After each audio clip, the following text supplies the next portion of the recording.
Growth. In today's episode, I'm going to talk to you about the exact annual event calendar we used to improve retention, to generate leads, and to create community. Period, point blank, having a great workout is not enough. People aren't only coming to you to lose weight, to build muscle, to get stronger, to jump on a pole, to jump on a reformer, or to learn how to throw a switch kick in Muay Thai. People want community. People want to feel a true sense of belonging. And we want your studio to be the third place. I'll expand on that in a second. When I talk to studio owners, they all say the same thing.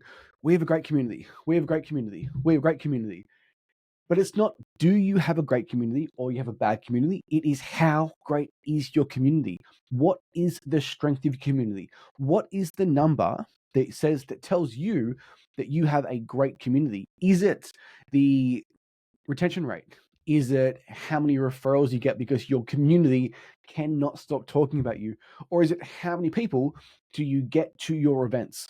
When people talk about a great community, they're always talking about a small segment of their members. So to keep math simple, if you have 200 members, your great community is usually made up of around 30 to 40 people. Now, those 30 or 40 people are your members that are the most consistent with their attendance. They've probably been there for over 12 months, and they are the members that go and get coffee after the sessions. They are the members that will never, ever miss a Christmas party. So the question is, what about the other 160? How do we get them into the community? How can we integrate that new person that walks into your door through their onboarding process and become a part of the community? So it gets larger, it does get stronger, it does get better, and you have a quantified number you can judge it off. For example, your retention. If you have poor retention, you cannot say that you have a good community. They do not go hand in hand. Because if you are losing members every single month, they're not just leaving because of cost. They're not just leaving because their attendance isn't great. They're leaving for other reasons too. Maybe they didn't feel like they were a part of your community. When we opened up our studios, we actually made a lot of decisions based on me playing AFL for the Terrigal Avoca Panthers. This club had an amazing community. It was not about playing AFL. It was about everything else that came with it. It was training Tuesday. It was training Thursday. It was after the games, going back to the country club. The younger people would then go out to Woodport and they'd party to 3 a.m. And there was a Facebook group and people were posting photos about things people shouldn't be doing. It was the entire week. It was Monday, get ready. Sorry, Monday, recover from the weekend. It was Tuesday, training. It was Wednesday, recover from training. Thursday, it was training. Friday, it was announce the teams for the weekends. Saturday, it was game day and the big party. And then Sunday, it was again recovery. And in amongst that, they'd also have landmark events. There was a beer pong night. There was a ping pong night. There was a charity trivia night. Maybe not charity trivia night. And there was a Christmas party or end of year party or a presentation night. And I thought, what an amazing place. And people that are at that club, they struggle to leave because it's so good and it's so much fun. And you want your studio to become the third place. So when you're a kid, you have your family, you have your school, and more often than not, you are involved in sport. Your studio is the version of sport. Your studio and how you run it is their sport. It is what they look forward to. It is what you want them to base their week around. I used to love AFL on Tuesdays, Thursdays, and game day on Saturday, and the post-game celebrations at the country club. First place home, second place work, the third place can be your gym. Now, when your gym becomes the third place, members didn't show up and train. They come to connect, feel supported, and to be a part of something bigger than themselves. Now, when we first opened our studios, I made the huge mistake of only hosting piss ups because that's what I wanted to do. I was 25. So when you have an annual social and community events, you want your events to vary because some people will enjoy drinks, some people prefer a family barbecue, and others like competing for example, High Rocks. So you want to create events for everyone. Now, this was the exact schedule we used in our studios, and we would post it at the start of the year. We'd post it once a month on socials and in our private Facebook group. We would email members about it, and our goal for every single event, was to drive as much attendance as possible. Because if someone attends an event, it was like them attending the gym for 3 months consistently in terms of how connected they felt to you and the community. Events are amazing to have your diehards love you even more. It is great for people that have just joined the gym that are looking for something more. It is a great way to take someone's just joined the gym, they're in their first 2 weeks, they attend a Merriweather Beach Walk. What are the chances they join? It's also great for saving cancellations, because if they want to come to an event, for example, in March, and they're a member in January, but things are a bit tough, their attendance is erratic, they're going through a few things, they might just hang on until March. So the events that we planned was January, it was a Merriweather Beach Walk. February was a Spears Point barbecue. That was more of a family event.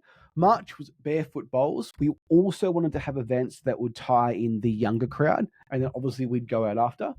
April, we had a Newcastle Knights game. Now, I know they're not very great, but leave me alone. May, we had the partner workout competition. So this was for the diehards, the ones that took their training a lot more serious. June, we had a Glenrock hike. July was our annual charity trivia night. This was like the landmark event of the year, as well as a Christmas party. Now, this event here, I've spoken about it before, but I'll speak about it again.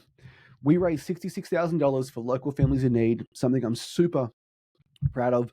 We raised money for local families in the area. We raised money for Dog Rescue Newcastle, and it was also smack bang in the middle of winter.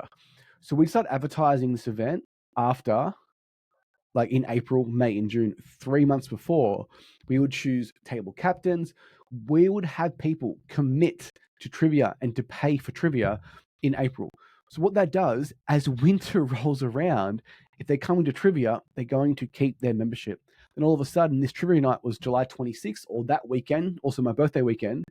By then, it's August. Look outside now. I'm filming this on the 3rd of September. Weather's great. So summer is around the corner. August was the Bloody Long Walk in Newcastle. It's a 35-kilometer walk. September was karaoke night, always tons of fun. October was beer pong night. November was another beach workout. A beach workout, not a beach walk. And December was the Christmas party. So that is the event calendar that we would use.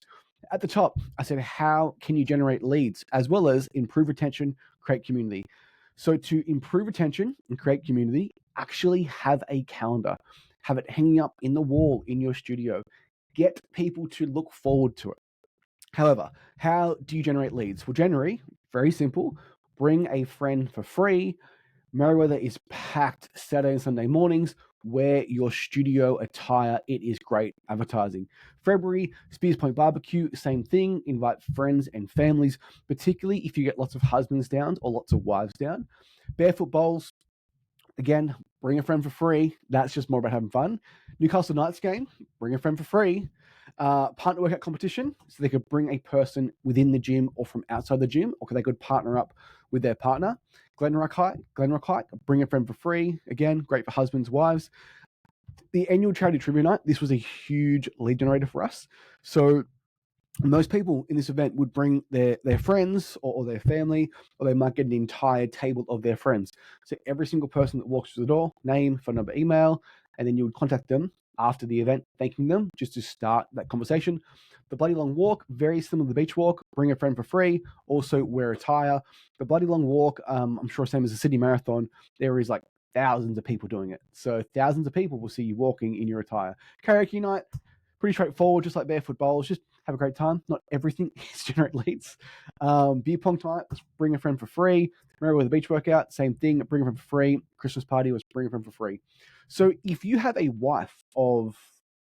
member who has a husband and the husband's getting invited to 12 events and he comes to 7 of them, what is the likelihood that he joins? So use these events to improve retention, to create community, but to also generate leads, and you will get members out of it. It's not the main purpose, but it definitely does happen. So if you are going to take one takeaway from this, it would be for next year, plan an event calendar, have varied events that will cater towards different types of members that you have, and then post about it on your socials, in your stories, in your groups, in your emails, in your newsletters, and be constantly talking about it in the studios, getting people excited for the next event. I own studios for 9 years, and sometimes it can feel like dog days in the studio, especially if the programming hasn't changed for a while. We've had a lot of people there for a long period of time, and they start getting itchy to look for something else. If they love the events as much as they love your gym, they are far more likely to stay. So, guys, I hope that makes sense. Have a lovely day and take care.